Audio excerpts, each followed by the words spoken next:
mamas, what's up my sweetie pies? It's another day, another beautiful day to be a mommy, and we're on the streets. Boy, I'm not telling you, I must say I love out a road. Me a road angel, me a street marshal. I gotta tell you, but hear what me know. Me don't know about nobody else, but you know, well, money can make a yard still, but you have to in these streets and look it for cook it, you know what I mean? Because as a mom, you still have to be independent, still have to look it for go cook it, and show your children the example of what it means to be responsible, of what it means to be ambitious and driven, because children don't live what you say to them, they live what they see. So today, I am going to carry at Living Food and Juices. Now guys, in conjunction with my physical journey, in terms of physical fitness journey, I also took a decision to, and God know, I don't even take the decision really, you know. I think the decision took me. I interviewed a young lady once on my radio show, and she was talking about, you know, plant-based. She was talking about Dr. Sebi. She was talking about, you know, just eating green and living green and not eating no meat. At first, when she said she not eating no meat, I said, see me, really? Oh yeah, Liv. Who does that? Oh my God. I can't imagine a life without meat. Now, mind you, I was the person who, the only thing I did not eat on the pig was the grunt and the rope.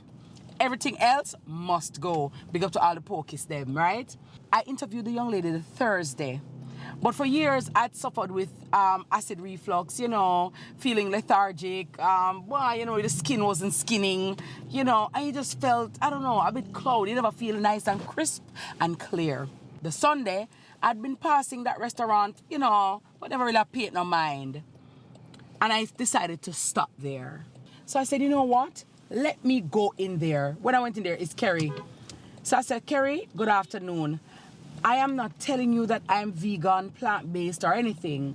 All I know is that what I've been doing over the years has not been working, and I want to try something different. I want to approach, you know, food from a healthier perspective, and I try something. Anyway, Kerry have me there, so one of the times she come to me now, and I say, she want me to drink some aloe vera juice. I say, Kerry, you know, so I don't eat dead dog, I don't eat junk crow. I don't need to do that. I don't single Bible. Who does that? I ain't doing that. Anyway, she said to me, Miss Kitty, the aloe vera plant is the only plant that when you cut it, it heals itself. Imagine what it can do for you. Without further ado, I say, make it! Remember, I told you, I want it with me now. Mommies, listen, I have a very obedient spirit, and I can take talking and I can take telling. So when she said that to me, I started. So I started drinking like aloe vera juice. She mix it with like water, but you have to blend it out clean. And she serve it to me in like a champagne glass with a straw, and it just whoop, and it goes down. I also remember just before I would have got pregnant, my husband and I, we went on a cleanse, because we do a big cleanse, like a 7-day cleanse every quarter. So one cleanse for 7 days, we get the cleanse. So Kerry would mix the juice them, we'll drink them, and then we would nothing to eat. For 5 to 7 days, only broth and tea. It sounds insurmountable, right? It sounds impossible, right? Until you do it and your body thanks you for it. So when we get pregnant, to hear about really and truly, Miss Kitty, this shouldn't surprise you. You exercise, you eat good, you do your cleanse, your body ripe. That's why your ovaries them hang out. So I said, well, I guess my ovaries are hanging out on my labia majora, because after the doctor tell me, say it'll take like a year and a half, only come to find out, boom, and put on top of it, I have a sharpshooter still. So yeah. Big up the boss. So when I find the good thing them, I like to share the good thing them, because our health and wealth we are deal with. I will now use your mouth and dig with grave. At the end of the day, what we put into our bodies is either going to nourish us, it's either going to help us, or it's going to hurt us. So I want to bring you to Living Food and Juices today with Kerry Coot, so we can get the inside information as to what is possible. Maybe you're a mommy trying to get pregnant. Who knows? Maybe Kerry has something for you. Maybe you're a postpartum like me. Kerry may have something for you. Or just that you want to live a healthy life, you want healthier options. So guess what? Maybe a plant-based lifestyle is an option for you. So come with me, let's go into Living Food and Juices, and let's live life more abundantly. Yeah. Kerry Goodhouse, hello, hi, Good afternoon, how are you? Queen Mother, what up, baby? Love you. How are ya? I'm awesome. How are you? I'm grateful to be alive. You know that, that's true. Every time. But I don't want to know certain face today. No, I'm grateful to be alive, but when I come in here, I know you're gonna give me the thing. Don't bother watch my face, cause you know all my face there. But I know when you come in here, you're gonna give me a good thing there. I'm gonna make up my face and beat down in here. But the skin is gonna be beautiful. My body is gonna feel amazing. But I did not come alone today. I actually brought Modern Mommy Diaries season 2. Give thanks. Woo! Welcome, awesome. Welcome to Living the Food and Juices, where you know where she's at. Definitely, because when I find a good thing named Kerry, as I often tell you, I believe in sharing, right? I think that people of the Negroid race, one of the things that has held us back is that we don't share good information. Anything bad, anything negative, anything toxic, anything dysfunctional, that everybody run with, that them talk about. But we're trying to change the narrative and be the agent of change. You have to spread the light, right? The light might not be for everyone at a particular time in their life. Perfect. But the most important thing is to know. So when you know, saber es poder. When you know, you can make better decisions. And if you don't want to make it your business, but you can't say your name, no. So, Kerry are the Don, are the boss when it comes to you know, just plant-based living from the earth, you know. Whole food, plant-based, right? And I was telling them how I came in here. And I want you, me tell them already, you know, but I want you go back in time, Kerry, when I started, and then you can hear for live me I tell talk. You know what? Before the story time, get your regular.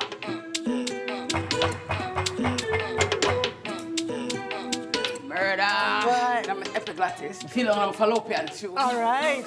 Mercy. Taking out inflammation. Yeah. Breathe, sister. Remember, breathe. All right. Guys, me have to top the side. A good thing, carry something to make out of grass. Me have to do that just to get it done for myself. I don't know about anybody, but it's so real. You understand? Real. Yeah. For that. All right. And that is the woman thing, you know that goes on right down there, right? One time for the noonie. Same way. One time for the noonie. Hey, one time for the noonie. If I tell you, see all you? Great, fabulous. Kerry, so you march around like a marching band. I know you come on my thing, I'm touch thing. No man, touch Thanks, that. Tash. Yeah, so guys, mamas, my aloe vera juice is actually served in this, well, champagne, not champagne, but glass. It was Kerry's idea to, you know, lift the experience and lift the occasion. And I agreed, and trust me, ever since then, if I'm drinking it, I have to drink it with this straw and out of this glass, right? I also have my fruit right here ready. So thank you so much, Tash. Yes, good for go down.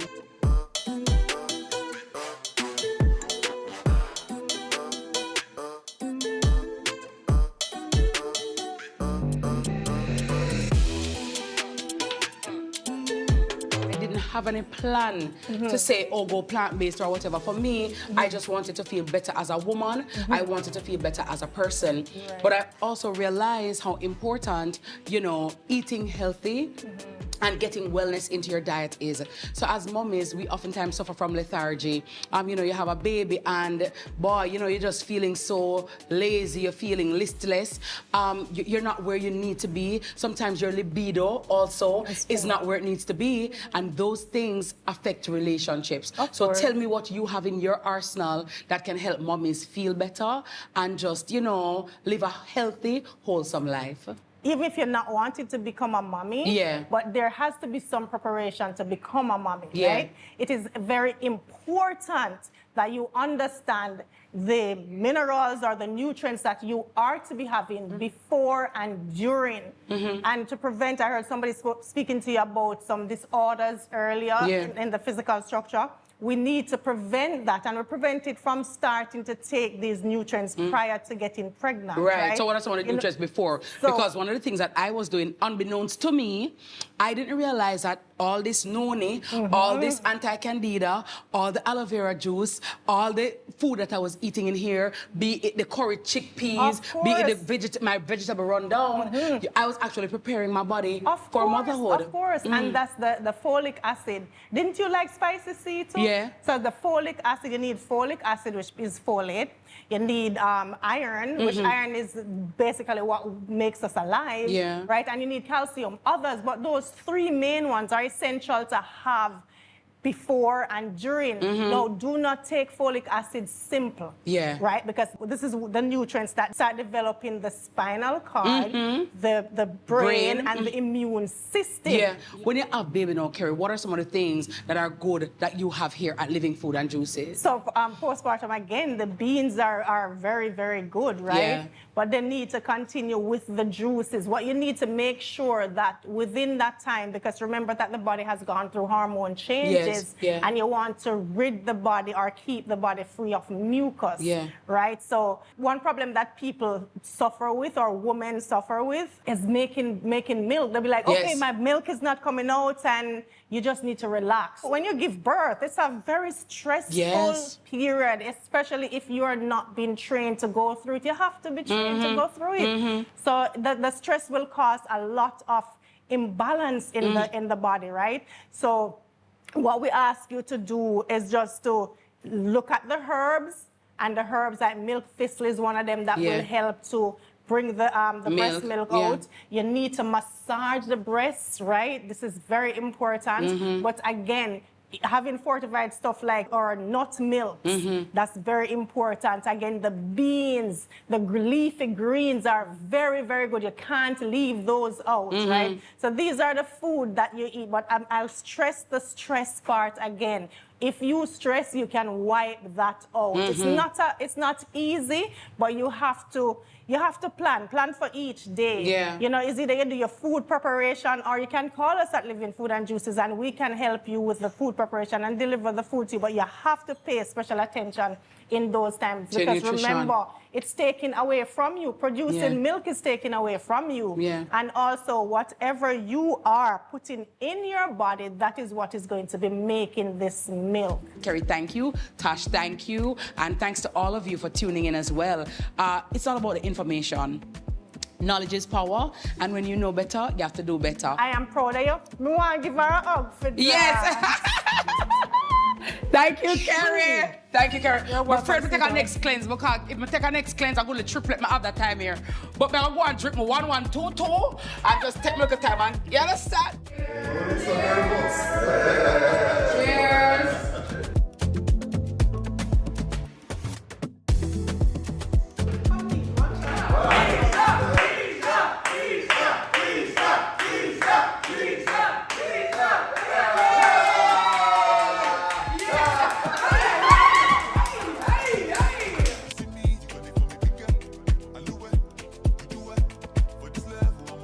Wow, absolutely amazing. Welcome to another episode of Modern Mommy Diaries. I'm your Queen Diva, Miss Kitty, and it's always a pleasure having you here with us. If it's your first time, big up, welcome. Thank you for making the journey. And if you're always here, thank you so much for your loyalty. And of course, when you get the information, please to tell a friend, and another friend, to tell a mommy and another mommy and a grandmommy and an auntie that they need to make it over to Modern Mommy Diaries. Please do remember also to hit the like and subscribe button, and make sure you hit the notification bell, right? So that when we are on, you know exactly where to find us. Now, today, I am very excited. I'm very honored and very happy to have this guest on my show today. She's a lady who you've heard a lot about, you've seen a lot. She's been misunderstood a lot, misquoted a lot, misrepresented a lot, but guess what? Today, she's here to talk in her own words, viva voce, in her own voice. On her Instagram page, she describes herself as a wife, as a mother, a grandmother, Miss Jamaica Body Beautiful back in 1976, Miss Universe Bikini also in 1976, Miss Jamaica World back in 1976, and trust me, she is a proud Jamaican, and she is my very special guest here on Modern Mommy Diaries. Ladies and gentlemen, help me welcome Cindy Breakspeare. How are you doing, my love? Oh, great. Welcome, welcome. Thank you. Thank you so much. You're What a most lovely welcome. introduction. My goodness. You've earned all of that. Well, thank you. Thank you very much for having me. I've been in the public eye for a long time, and you may have heard me say before that people don't have to care anymore. Yes. It's to stay relevant and for people to still be interested in your life, any at all. When you become a grandmother of 7, which is what I am, is really an honor and a privilege, and I don't take it for granted at all. So I know we're going to just have the best chat, and I've been looking forward to it so much, and it's been a great experience so far. And we don't even start. I would even start We don't even because start you are yet. absolutely wonderful, and my crew has been telling me how beautiful you are in terms of just a wonderful light and just so affable and so warm. And so thank you Thank you, crew. for taking the time out of your schedule, because though you are a grandmother of 7, you are a very busy grandma. You are very busy working still. You are still very, very active, and I actually love that, because normally it is believed that when women get to a certain age and stage, it's like if you go park. But you are very much still on the road, in the driver's seat. I am. Is that by design? Did you do that deliberately? That's just the way my life evolved. I loved what I was doing so much that I just kept right on doing it, and I'm still doing it now. And you have to keep your body moving. Yes. You must keep your body moving. And I like that you said that. And women, you know, as women, we have to remind ourselves about that. Yes. Because oftentimes it's so easy to put everybody else in front of us. Before our needs. Yes. Prioritize everybody else. Yes. And then we get left behind. And sometimes it's to our own detriment. Of course. Right? So take me back to 1976. Me never even born them time, them, my love. No, you're really right. feel ancient. Yeah. No, you're absolutely beautiful. So back in 1970, you came to Jamaica when you were 5 years old. 5 years old. Yes. Jamaican father, Canadian mother. Canadian mother. Yes. And so you pretty much are Jamaican through and through. Yeah, man. Right here, right? Well, I used to tell people I'm as Jamaican as ackee and saltfish. And then I realized that the saltfish came from Canada. Yes. So it really was a perfect description for somebody like me. Perfect combination. I went to school here all my school life, attended Immaculate, boarded for 4 years between the ages of 7 and 11. And that was really quite challenging. And I think I've often said that any discipline I have in life, that's where I acquired it. Because you go to an institution like that, certainly back at that time, you are made to comply. Yes, had to comply. Yes. But you know what? Sometimes though those things may seem draconian, a lot of those things come back to help you. Of course. In your life. You learn to appreciate it in later years. Yeah. So I do. Growing up, were you ever the type of child or young girl to say, you know, I want to have 4 kids, 5 kids, 10 kids, 12 kids, I want to be married with a picket fence? Did you have those thoughts? No, I didn't have a number. I knew I would want to be a mother. That I knew I would do. And I ended up with 3 children. Yes. And I wouldn't say that there was any big plan, like when you hear people say, okay, we're trying to get pregnant now, or we're planning to have a baby. But no, I didn't really do that with any of them. Back then it's just, okay, it's our miss and we're there. Well, I think I was about 3 months pregnant by the time I found out, or a little more. Because I was traveling. The day after I gave up the Miss World title, I took off on a trip to Africa. I just wasn't paying attention. Wow. You know? So let's back up a little bit. You say you gave up the title. Why did you give it up? No, when it came to an end. Winner, yes. Okay, very well. So your reign had come to an end. When my reign came to an end. And I was on a plane the next day to Kenya and Nigeria. Yeah. Well, I mean, that time, Cindy, take us back to that even competition, because at that time, you know, apartheid was still in South Africa. It was. There was a lot of things going on. It was. Jamaica didn't really want, you know, the beauty pageant person to participate, but you went. I did. So long time you're rough for feathers, girl. Well. You long time, you're controversial, girl. Yeah. Yeah. I guess that's been a part of my character from an early age. But when you are separated from your family at such an early age, you must learn to think for yourself, make your own decisions. Your survival instincts are very keenly honed. Yeah. And I really was not concerned with how everybody else felt about it. It was an opportunity to me, a great opportunity. Mickey Horton James discovered me, so to speak, and held my hand through it all. And together, we came out on top. On top. And I always say the only thing that saved me was that I won. Yes. All the world loves a winner, or I might not have been able to come home. I would have been persona non grata forever, so it's a good thing. But I wasn't so much focused on apartheid at that time. I don't even recall that I knew very much about it. You know, I was looking for an opportunity. Yes. I had no money in place for higher education, university, and I had nobody encouraging me to do that, pouring that into me.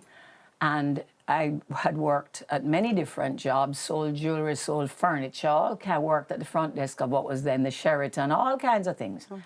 And when Mickey came along and said, listen, I think you have the potential to go all the way, you're going to come and work at Spartan, this is what we're going to do. And I say, yeah, man. The rest is history. Exactly. Yeah. So 3 months, you realize you're traveling now. Yes. Totally not expecting, or you didn't plan it. No. So 3 months, you realize, no man, something not right. Well, I kept ordering everything on the menu, and when it came, I was like, whoa. Yes. Awful. So I was actually pregnant when I crowned the new Miss World. I just didn't know at the time. At the time. Yes. So when you found out now that you were pregnant, you took a pregnancy test? What gave you I came home here. Confirmation. And went to the doctor, and he said, well, by then it was like 4 months. And I'm like, really? What have I been doing for the last 4 months? Clearly not checking the calendar. Wow. Yeah. So somebody but said, Cindy, now, so you didn't miss your period? You never had morning sickness? You never had any other fatigue? You never had any other, symptoms, I didn't have no signs? only for morning sickness. Wow. And I didn't miss anything because I was just so busy. Yeah. Still traveling and, still just kind of winding down out of what had been a very action-packed year. Yeah. So the opportunities were still coming along, and I just kept going with the ball rolling. Kept the ball rolling. Yes. And as the ball was rolling and you got confirmation from your doctor upon returning to Jamaica that you're with child. Yes. Who was the first person with whom you spoke? Well, the father, of course. You call him, you write him, oh, it go. No, I called him. Yes. I called him, and that would have been Bob. And he was elated, excited. Yeah. What was his words? Do you remember the words? Yeah, true. Bob was not a man of many, many words at times like that. Yes. When he sat down to write a song, that's when you'd get all the words. But yeah, man, that good still, and big laughing. Yeah. Big laughing. Big laughing. Yeah, he was in Miami, actually. Did you feel afraid at the time? Because back then, it is still now even taboo, getting pregnant for a married man, especially at that time. After telling him, hearing his excitement, were you afraid? Were you concerned? What would the people say? She's pregnant for a married man? How it go? That really was not the issue at all. The issue was getting pregnant for a Rastafarian. Oh. Which young ladies from my background, my skin color, my education, what my family was all about, were just not doing that. Oh. And what I had done was cross that invisible line in the sand. And it just really freaked people out. It really did. So getting pregnant for a Rasta man was looked at as being more scandalous than getting pregnant for a married man. Yes. Wow. Because a Rasta man was somebody that chopped jelly, push a cart on the road, and if you're walking home from school and you see a coconut cart, you make sure keep your head straight and don't make eye contact and pray him don't call to you. Wow. We were still afraid of people like that in those days. That's old black heart man thing. Yes. We knew nothing about Rastafarianism. It was a brand new religion, first new religion in 200 years, I think? Yeah. So, that really upset the apple cart. Uptown Jamaica really went into a Tizzy. Oh, definitely. I mean, they knew of the relationship before, but it is like, she what? Not only now she get involved with this man, now she got a baby for him. I mean, it really, really rocked. The boat. Yeah, the boat. It rocked the social structure of Jamaica. The social strata of society at that time. So how did that now, as a young girl, you're pregnant, having to deal with the pregnancy itself, plus all the other extraneous things of the whole society and people talking, people having this to say. How did you manage that? I didn't really find it difficult. I went straight back to London, packed up everything I had there, shipped everything back to Jamaica, plus baby stuff, which I started buying up. Yeah. Then you need to find somewhere to live. So I did that, bought a house at the bottom of Russell Heights. I just got on with my life. Yeah. I mean, what else does one do? You can't very well lock yourself in a closet and hope that all the talk is going to go away, because that's not going to happen. Yeah. You just have to live and face the music. Yeah, but absolutely. Yeah. You know, Bob was pleased about it. My friends were So he didn't, fine. at any time, he never sounded like, No. No. Very excited. But no, otherwise he wouldn't have 11 children, let's face it. Yeah. Definitely. Yeah, no. I love of children. When did you find out you're having a boy? When he was born. Oh, so y'all didn't have the ultrasound? No. Oh, wow. All them things you young ladies can enjoy, where you know the sex before and you have epidural and all that. No. So you didn't have epidural at all? No. In fact, Damian was born at home. Oh. I had a home delivery with a midwife because I had a girlfriend who had done it, and I thought, oh, I like that idea. If she can do that, I can do that.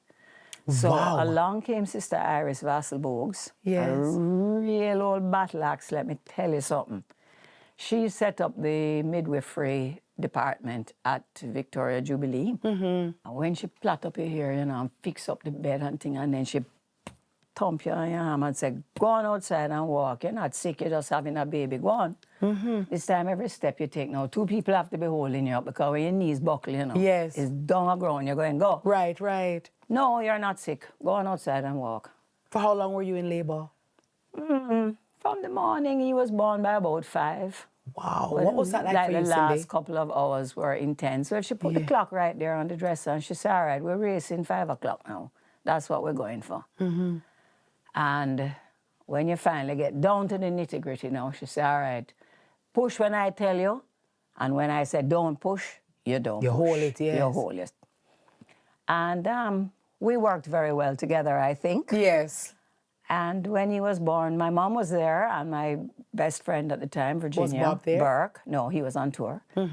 And when he was born, I shouted out, Mommy, Virginia, come, my baby, it's born, it's a boy. Yes. And just the experience of doing it at home was just great. The only thing you don't get is the sleep. Yes. The nurse is to come and take the baby so you can sleep. So you're on call from the very beginning. When you held him for the first time, what was that like? But I tell you, it's a love that you can only experience at that time. It's a very special connection that you make with your children.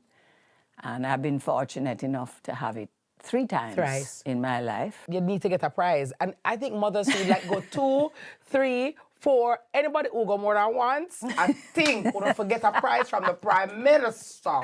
Because y'all are my heroines, okay? What was the most challenging part for you as a first-time mommy? Because by the time you get to 2 and 3, you kind of have the knack, you know? Seasoned. Yeah. You're well seasoned. Yeah, but for the first one.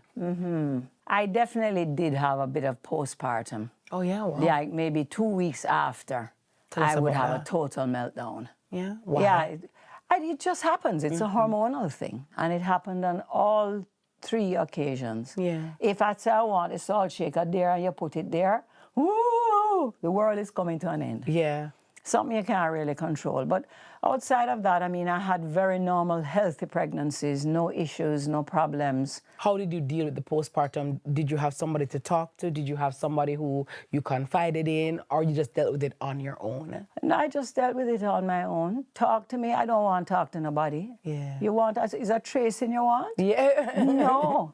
You just have to let it out. It's just emotions that have been bottled up during the time. Yeah. Is the child going to be born with 10 fingers and 10 toes? All these questions that you have deep in the back of your mind that maybe you don't even say. Yep. You just assume you're going to have a normal, healthy child, but not everybody does. Yeah. And I feel so deeply in my heart, you know, and I've watched my children have 7 normal, healthy children. Yes, and sometimes that's I a gift. wonder if they know how fortunate they are. Absolutely. Because it could so easily have gone another way. Yeah. You know what I mean? And I'm happy that you mentioned that, because during the pregnancy, you know, I mean, you're praying and you're hoping, Lord, make the foot them there with them for the so-and-so, the healthy baby. And, you know, sometimes people will be like, even before I had a child, when people want, oh, you want a boy or girl? I'm like, you know what, to be honest, I'm not really boy or girl. I just want healthy. 10 fingers and 10 toes. Yeah, just that's what healthy, we used to say. You know what I mean? Yeah.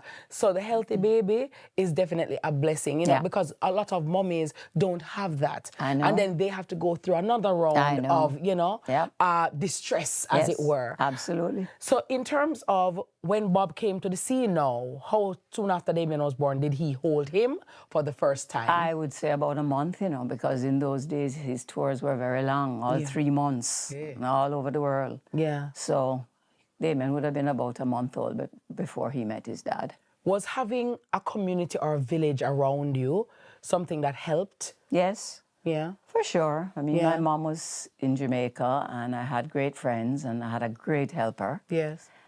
And I think when you're younger, you know, you kind of process things. I would take it far more seriously now, because I find things affect me a lot emotionally these days. Yes. Anxiety, because you have past experiences to look back on. So you know what can go wrong. And you tend to think about that. You don't kind of breeze through. When you're young, you kind of just breeze through. And since I wasn't really a planner anyway, you know, like I didn't even know I was pregnant until so late in the day, I kind of just took it very, very much in my stride. Yeah. Who named him? I did. Yeah. Yes. What did you love about that name? It was just different. I didn't know any other child with that name. And he has his dad's name in there. Robert Nestor is in there as well. What kind of baby was he? In Bali? No. In gripey? No, easy. Eat a lot? Good, easy, sweet.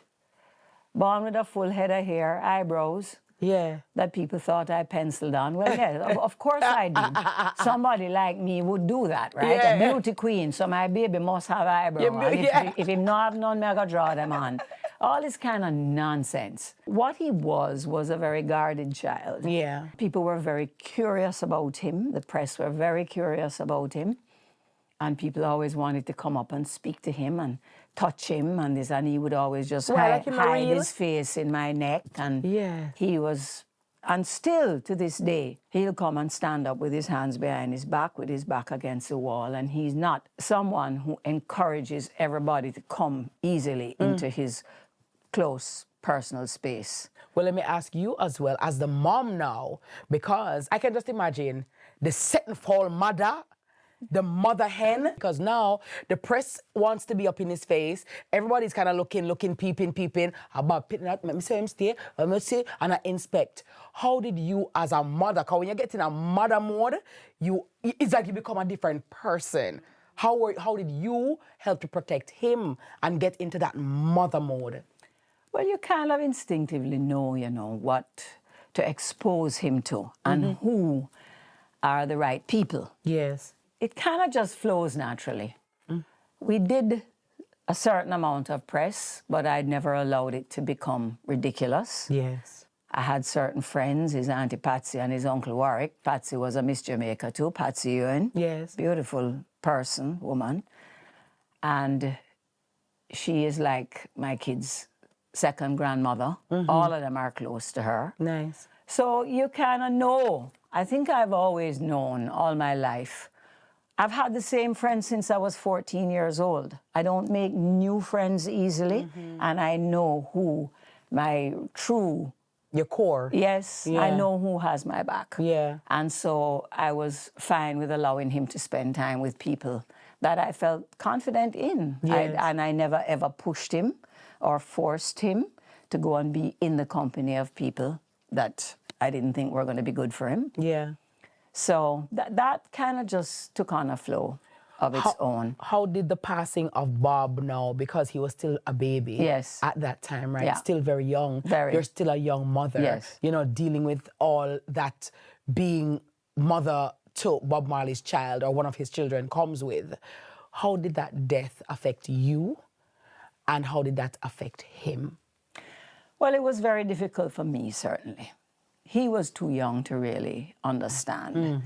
And I think that he has found it more profoundly emotional as an adult than he did as a little child. Right. Because here is the father that the whole world is in awe of, that he really never knew. Yeah, didn't get to experience. Doesn't have tangible memories of. Yeah. But what he does have is wonderful pictures with his dad. And I always say to him, look at those. There's one of him standing on a desk at 56 Hope Road, and Bob is standing there, and they're looking at each other with the biggest grin, both of them. It's just the cutest thing ever. They were pixelated with each other. Yeah. So I always say to him, you know, look at these. You can see that you did have a relationship with your father. Yeah. You might not be able to remember it, but you did. Yeah.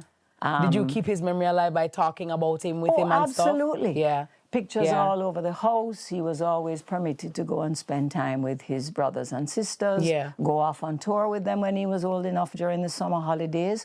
They always had access to him as a sibling, always. Nice. Because Bob would come and take him down to 56 Hope Road for the day. I would just pack a bag. He would come back filthy, mango from ear to ear, nappy one, change, but happy as a pig in mud, let me tell you. Nice. And I just let him take him, because I knew he would just go from hand to hand to hand, because he was the youngest one. Yeah, so he was the baby. So he was the baby. Yeah. So, you know, I tried to keep his exposure to his father's legacy very, very well rounded. Lovely. And talking about his father's legacy, Rastafarianism was one of his legacies, a religion, a way of life that he introduced to the world. How did you incorporate Rastafari in his life as a preservation too of his dad's legacy? Well, there again, it just happened as a natural part of our lives.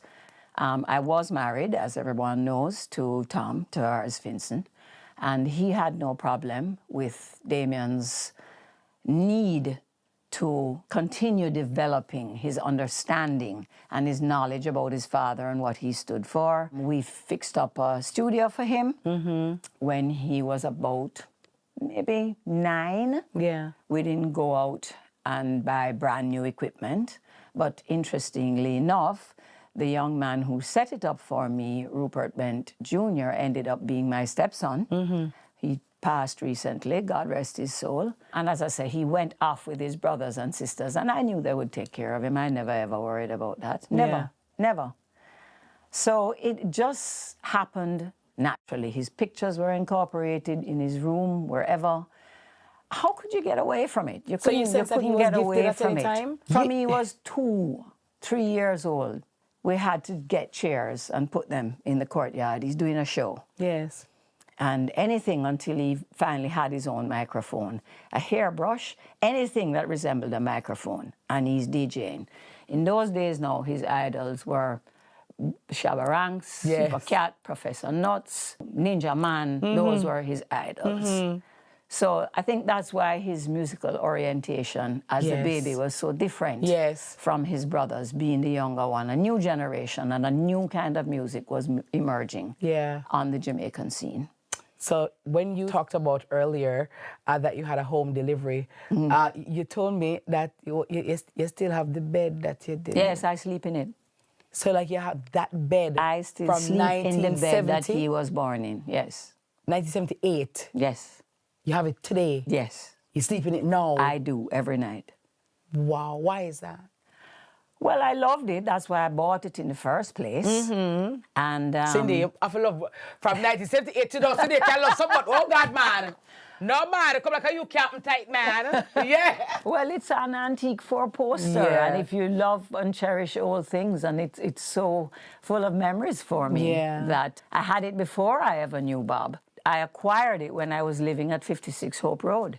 So it went from there with me to my first home where Damian was born. Up So at Russell Heights. Yes, ma'am. Beautiful. I do. Talk to me now. So Damian is flourishing. Damian born. He might do him thing. You're now on your own. Bob is no longer alive. You have to be making life for yourself now.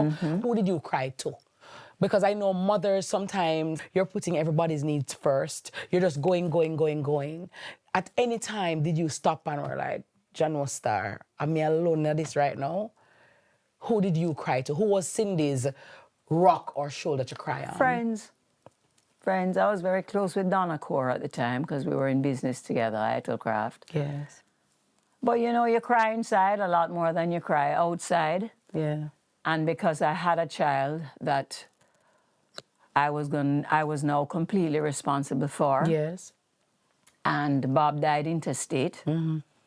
So I knew that I had no time to dilly-dally and shilly-shally. I had to just get up and get going. Yeah. I had to keep working hard, grow my business so I would have an income.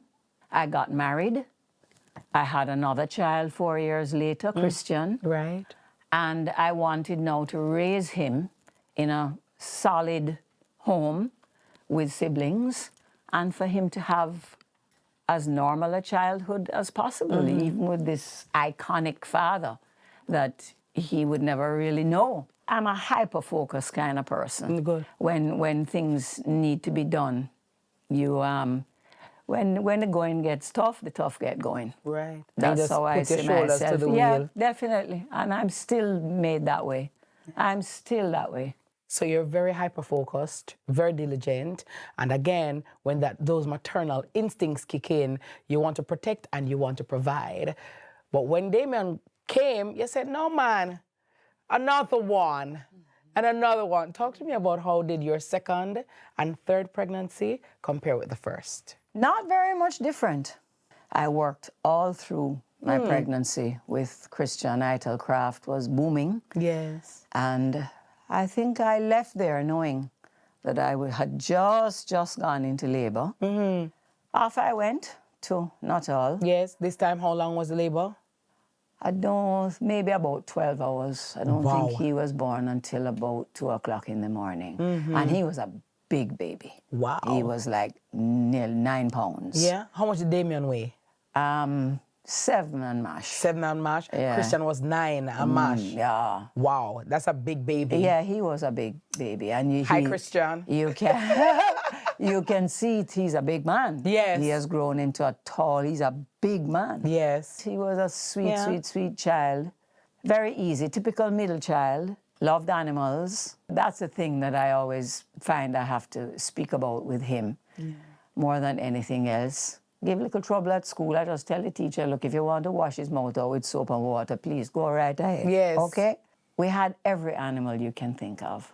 A ferret, an iguana. Hope Zoo comes to Cindy Zoo. You understand? a cow. A cow? A goat. Yes, they pick up back into the yard, the cow come out, the goat go in, or vice versa. Yes. We just kept them on rotation. So there they were in their bunk beds. Yes. He and Mr. Damian. Yeah. But he was always the daredevil and the one who would always end up with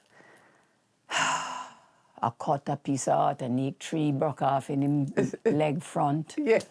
Or, him roasting bird seed for some reason and throw gas on it. Our Christian was the daredevil. Wow. He was the one that you always had to know what he was doing. Right, and if it get too silent. Yeah. Like Christian. Yeah. Not Damian. Coward man keeps on board. Not him. Not him. Yes. But Christian was definitely, the daredevil. And he's raising his boys the same way. Well, Them animal have lovers. iguana. Judah have a bearded That won't be in my house. Listen. I can't manage it. I cannot. Don't, Cindy, I'm gonna call you. I'm gonna Listen. Cindy, hello, I need some help over here. I cannot. He has a bearded dragon, which to me is just, I know he's one of God's creatures, but oh my God, it creeps me out. Yes. And he knows, So he'll come very quietly up beside you and has this thing on his shoulder. Yes. And well, it's just time for me to exit, because I can't manage it at all. At all. No. I can't even What manage else a they chihuahua. have? Tortoises, they have dogs, they have cats, they have parrot, everything, you name it. They come and go. Dr. Doolittle. Yes, Yeah. they come and go. He's raised his kids the same way. So 2 boys, and then the girl came. Then Miss Leah. Then Miss Leah came. Yes. And When you held her, how was that for you? oh Lord. Your little princess. Yes, and I really wanted a daughter to just complete the picture. And she has been my little handbag. Yeah. And we are still so close. She doesn't live in Jamaica now, and I miss her so very much. Mm-hmm. And Leah is a really unique individual. She also, like me, I suppose, very much dances to the beat of her own drum, yes, which causes people a great deal of interest, concern, outrage, you name it, all and any of the above. Mm-hmm. But she herself has 3 beautiful children yes. now, and she just had a little girl. So nice, I had 6 grandsons, and now I finally have a granddaughter. Oh, nice, yes, wonderful. It is, thank you. She just rounded everything out very nicely. How do you balance? Because what I find, I have 1 baby. Mm-hmm. So you have a ways to go then. No, me done. The way is right here. It's Coward. stop. Yeah, get me free. Coward, man, keep. Son, more Damian, right? Right. How do you balance the love and attention? The love I feel for my daughter, I don't even know if I have the capacity to be able to love another child like that. And I know I do, but it mess about my heart, I got swell and boss. The amount of love you're supposed to have. You'll do it. How do you balance the love and to let each child feel like they matter and not feel like, oh, because your father so-and-so or my father so-and-so, because sibling rivalry is also very real, right? So how did you balance that love and attention so that each child felt that they were your priority? Well, I don't know that I actually succeeded in doing that. They would be the better ones to say that. But I think that your favorite has to be the one who needs you most at the time. And that is where you put your focus. Yeah. You know, and some are easier than some. They will demand the attention that they need. Yeah. And in some instances, they fill it up with other things. Christian's passion for animals really took up a lot of his time. Damian always needed guidance with his dad and his relationship with his other family, and it was a blended family. Yeah. So that took some juggling sometimes. Boy, Kadeen, me just go through. Yeah. What else you going to do? Yeah. You know, a lot of the choices you make and the things that you decide on, it's instinctual. Yeah. You make the choices at the time and you do what you think is right under the circumstances. Looking back, would you do some things differently? Right. Maybe. I don't know. I can't give you an example right now of something that I would have done differently, you know, where they were concerned. Yeah. I might have made different choices for myself, but I don't know that I would have raised them any differently, you know. What are you most proud of about being a mom? When you look back at what you've been through, you have your children, the sacrifices that you've made, what are you proudest of in terms of, boy, Cindy, you did that? Who they have become. Yeah. The people that they have grown into. Like his father, Damian defied all the odds because, remember now, 1 year, you know, he took the stage at the museum for Bob's birthday and sang Bedroom Bully. Well, make I tell you something. I still have the newspaper clipping. Yeah, so there was a cartoon in the newspaper. And there I am in my bell-bottom pants and my high-heel shoe, and I'm bending over, chastising him. And he's standing there with his little head hanging. One locks dropped down and his hand behind his back. And I'm saying, turn your slackness down low. Yes. And along with that came a letter talking about these no talent and how the Marleys need guidance. Young Marleys need guidance. No talent, this and that. And when he won the 2 Grammys for Jamrock, I thought to myself, you know, I should really take out a full page in the newspaper and put this in there. Yes. Anyway, I have it. And it will be seen at the appropriate time. Yes. And history has played itself out. I'm very proud of who Damian is when he steps on a stage today. Yes. Because his values and his beliefs are right out there in front of him at all times. Yes. In his lyrical content. And it shows that he fully understood, as his brothers and sisters do, what his father's legacy was all about. Right. And the responsibility that comes along with it. Yeah. Yeah. Christian has fashioned himself after his father with law. And there may be other developments coming up shortly, which I am not at liberty to divulge right now. And Leah, no, she's somewhere in between. She's very much what you see is what you get. Yes. Leah is a true Jamaican, as fair as she might be. Leah is as comfortable on Norbrook Road as she is in Augustown or in Cassava Piece. Yes, yes. You know, she really is a very unique straddles both blend, sides. Yeah. Definitely. Let's go back a little bit to talk a little bit about body imaging. Body image postpartum. Now, you were a Miss World, right? Your body was your tool, so to speak, you know, calling card, right? Yeah. Getting pregnant can sometimes, you know, be life-changing in terms of what your body looks like thereafter. Were you affected by any of that? I mean, whether first pregnancy, second or third, because you would have been a certain figure all your life. Your figure was what, you know, put you on the map, right? And after baby now, how do you now relate to that body? 6 weeks after, it's back to the gym.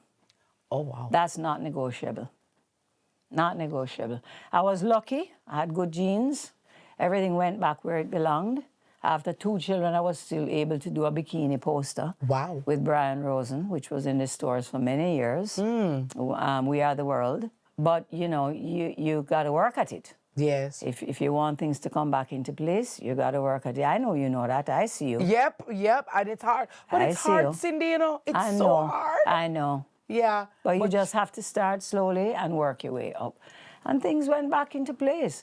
At one point, sometime during the last 10 years, I had gained about 20 pounds that I didn't want. Yeah. And it started to really bug me. And I started not liking the way I looked in my pictures and the way my clothes were fitting me and all that kind of thing. And I took it back off. So it's one of those things that is within your control. You just have to find the discipline to deal with it. I was fortunate. I didn't get any stretch marks and that sort of thing. But I know there again, everybody's experience is different. Yeah. Everyone's experience is different. As a fitness enthusiast, the first 2 pageants that I won were not beauty contests. They were fitness. Yes, yes. Miss Universe Bikini was fitness as well. And when I look at the pictures, I'm like, wow. Yeah, you're going with yourself. Is that really what I look like in those days? And Mr. Universe gentleman stand up beside me with him 6-pack and him biceps and him triceps and every kind of seps. Yes. And I'm like, wow. Those were, and all I did was work out all day long. Wow. I worked at the gym. So you worked out every day? I was giving classes. And then when I wasn't doing that, I was working out. What are your thoughts on mommy makeovers and plastic surgery for women, for mommies who want to go that route? I think a little bit, if it's really going to make you feel better about yourself. But I do see a trend going really overboard with some of it, where people become unrecognizable. Yeah. And for that, I'm not for that. I think that, you know, you should try and learn to love yourself the way you are. And I know that's easy for me to say, all right? Somebody might sit down and say, yeah, well, you're born good looking and you never have nothing we want to fix. Or that's not necessarily true. But I think definitely we live in a world today where young teenage girls are having plastic surgery. They're using fillers and Botox and pumping up their lips and getting breast implants and, you know, the whole BBL thing and all of that. And I just hope that they don't end up regretting it. Yeah. You know, because sometimes these things can go very wrong in later years. Obviously, it would be remiss of me. You're here. You know, the Bob Marley movie came out recently, right? How did you feel about it? Because everybody attack, right? We don't do the talking and chat behind people's back, right? What were your thoughts on it? That's another show. Okay, another show. That's a whole nother show. Yeah. Yeah. That's a whole nother show. Yeah. Let me just ask, did you want to be portrayed in any other way or portrayed, more in it at all? Yes. Okay. And that was certainly the expectation. Oh, okay. You know, so you don't always get to make the choices that you would like to see. Yeah. So, what can I say? That's a tough one. Yeah. As I said, that would take a whole nother type of program and episode. No problem, but you're always invited for us here. to get into honey Not pies. a problem at all, my darling. Not a problem at all, because it's about Cindy, the mother. The mother and I and love the grandma. that. Yeah, and the grandma. Yeah. If for women watching this show, what word of advice and encouragement would you give a mommy right now? Because when you look at when you were mothering in the 70s as opposed to now, do you think it's harder to mother now, or motherhood is just hard, Miss Kitty, whether 50s, 60s, 70s, or 80s? Well, first of all, you never stop mothering. Yeah. Your children will always be your children. Yes. And you always feel the need to stay close, know what's happening in their life, and be there for them when they need you. Yes. Sometimes you have to just hold your corner until they reach out and say and want to talk about something. You have to respect their boundaries. Yes. Because they have now grown into adults, and they may not always ask your advice or even want it. So you have to be sensitive to that and offer it when you are asked for it. Yes. But you just always have to let them know, listen, I'm here anytime. Anytime you want to talk, I'm here. Even if you don't want to talk, I'm here. Just holler at me. Yeah. You know? You have to stay flexible. Yeah. You have to show that unconditional love. Tell them that you love them. Don't ever hang up the phone without saying it. Yeah. I think it is much harder to be a parent now because there is so much external influence that you have no control over. Yes. They're not just following you and dad as a role model or the immediate family. They're being influenced by the whole world. Yeah, because social media has shrunk the world. Yes. So somebody in Turkey, somebody in England, somebody in Afghanistan, somebody right here in Jamaica. And it's like everything is coming at the children all at once, you know? Yes, and a lot of what they will see about this great life I'm having, and I'm really miserable. Yeah. If the truth be told, you will never see the negative side of my life. True. So there is actually an unrealistic side to all of that influence. It's incomplete because no one is happy all the time. Yes. No one is beautiful all the time. And you should have seen me when I got here this morning. Okay? So, you know, it's a shame, really, that they have now to sift through all of this. Yeah. So I think you got to really keep your kids close now. Yeah. Know where they are, know what they're doing, try and keep them anchored. And I try to be grateful for the small things. Yeah. It's not just the big things in life that count. You know, when you look at people like Steve Jobs and people with all the money in the world, that if it was for money alone, they would still, they would still be walking this earth, you know. You got to count your blessings. You know, that's one of my favorite songs on Nas and Damian's album, Distant Relatives. You got to count your blessings. I have news for rejoicing. I have studios to voice in. You know, when you hear the little things that he talks about and makes mention of, you know, I have good health insurance. Truly. All them something they might talk about in the song. You know what I mean? Yeah. You really have to try each day when you open your eyes to say, God, let me be thankful for the good things that exist in my life, because nothing is all good any more than it is all bad. Don't care how the penny flat it have two sides. Yeah. And that is true for all of us. All of us. Yes, that is true for all of us. Well, guess what? I see you have a bag of goodies. Hello, guys. She brought goodies. You want to look in my bag? Yes, in your bag, because you have some pictures in the bag. Yeah, I do. Guys, who is this? Well, that's my athlete. That's Christian. Oh, nice. Who is a natural-born athlete. Natural-born athlete. Yeah. Tell us about this picture. When and where was it taken? Well, I don't know. All I know says that me have it. But he gold medaled for Jamaica in Cuba. Oh, wow. On bicycle. He gold medaled for Jamaica in Trinidad on horseback. He won every 5K or whatever. That he's just a natural-born athlete. Strong and have the discipline to put in the training. Who else do we have? This is little Mr. What is it Bob used to call him? Boogie. Boogie. Boogie. I play music. Aww. with him little turntable, and you best know he's listening to one of his dad's albums. Nice. May I see that one? Ah, look at this one, guys. A friend laminated these for me. Oh, amazing. Junior gang, baby. Baby gang, you know. Super kid. Nice. This one, where was this one? And when was this one? These were taken in Stony Hill. Oh, Stony Hill. Yeah. This was at the end of his dad's life, basically. And here he is with his little guitar, which he does not play, but he certainly has the music in him. Absolutely. You know? He produced Kabaka's album, which won the Grammy. Yes.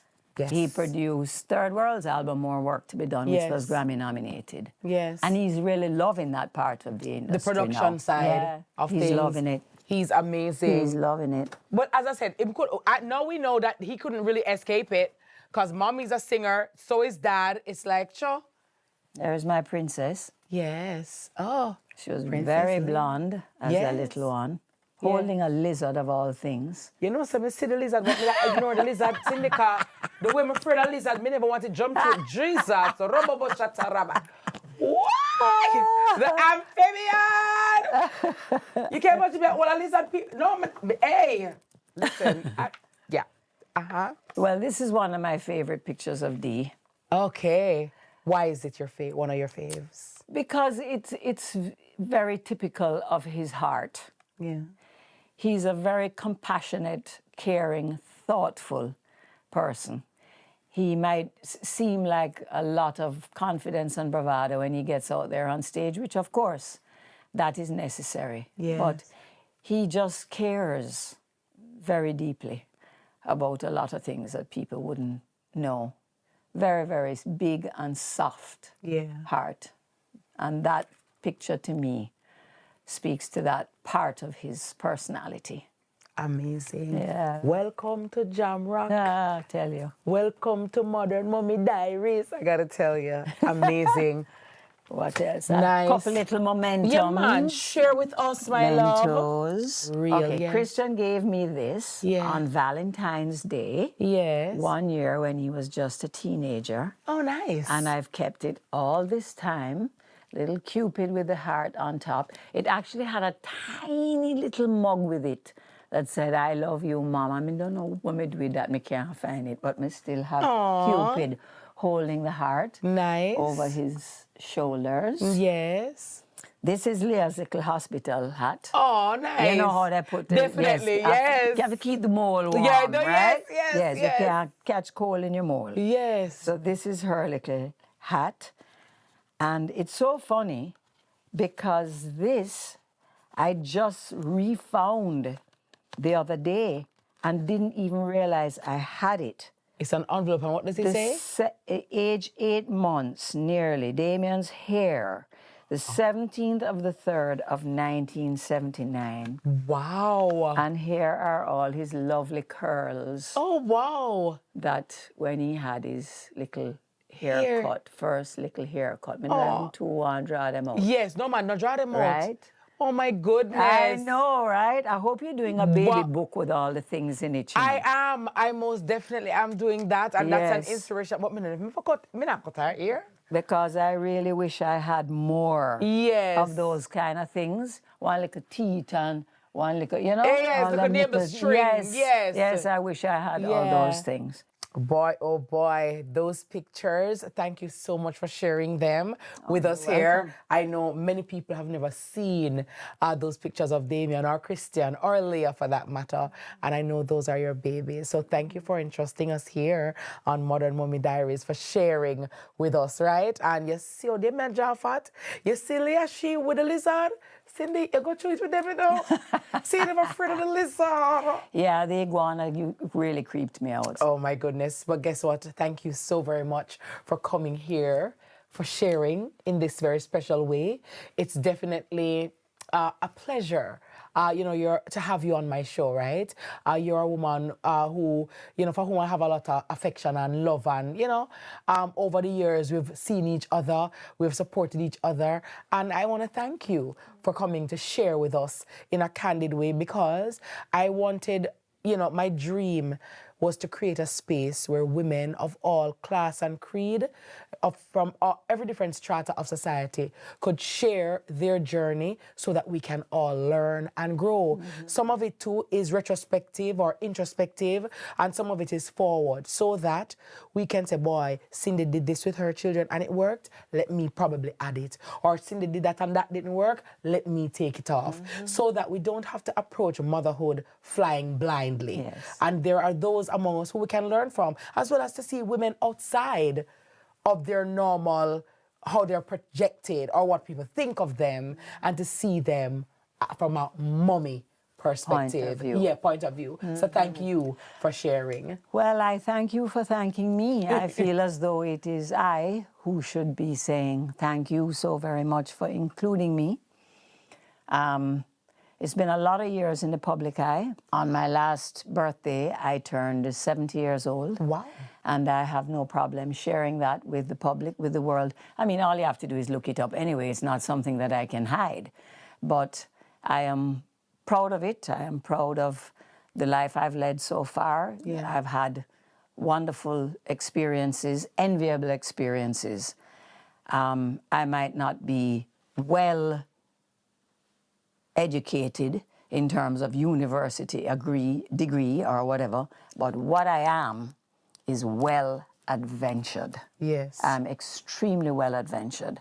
And my children have played a big, big part in making that happen for me as I have followed them developing their life.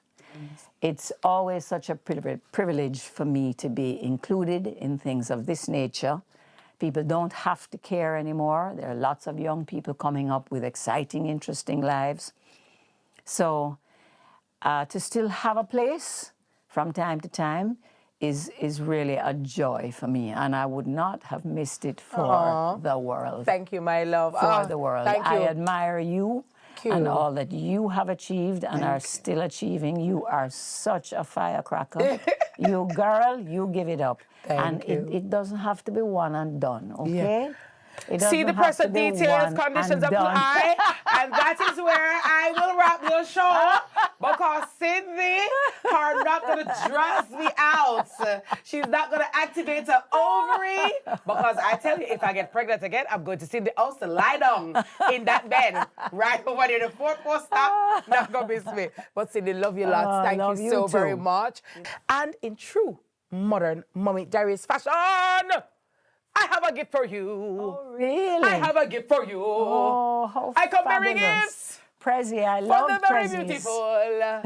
beautiful. Cindy, this is for you, my love. Thank you so much. Thank you. For being here. Yes, but I would love for you to open the it. gift. Okay. Yes, so people can see. And before I forget, thank you to your wonderful crew. They've been just absolutely amazing. Thank you so much. In every way. The A-team, I love them. Yes, they're fabulous. And that is just a token of my appreciation to you. Oh, beautiful. For being here, for sharing with us, and we appreciate it.